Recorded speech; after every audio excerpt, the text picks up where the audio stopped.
Tech Warrior Ops is a place for companies to interact with operators that they may never get a chance to see to get feedback of their device. It's an environment to where it's fully immersed into realistic combat scenarios possible. They won't get that anywhere else but here.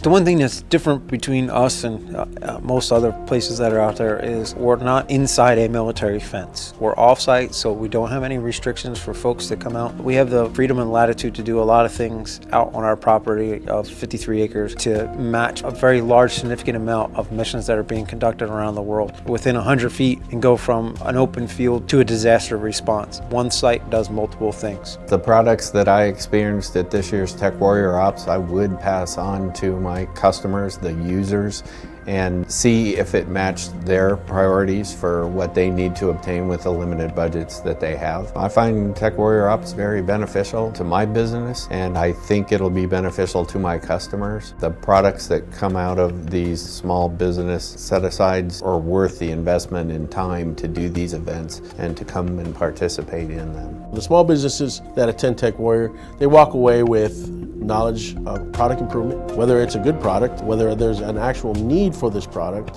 for the warfighter, or a different direction that they can go to. They also walk away with the steps that they need to get to the next step, whether it's from the military aspect or the Air Force SBIR staff that takes them to that next level. And what the Air Force SBIR program does, in conjunction with Tech Warrior, is we accelerate the process.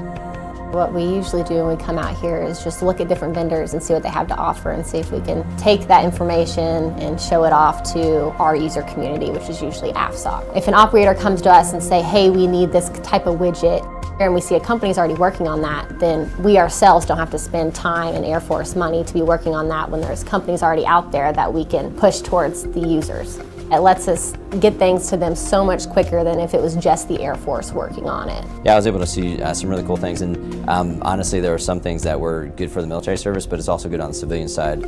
I've never attended an event like this before, but it was really cool to see them taking actual scenarios and putting it in the field with the equipment and the new technology and then showing it applied. What a great setup for people to come in and see that in action and then make the decision, is this something we need, is this something we want? I thought it was great, it was awesome.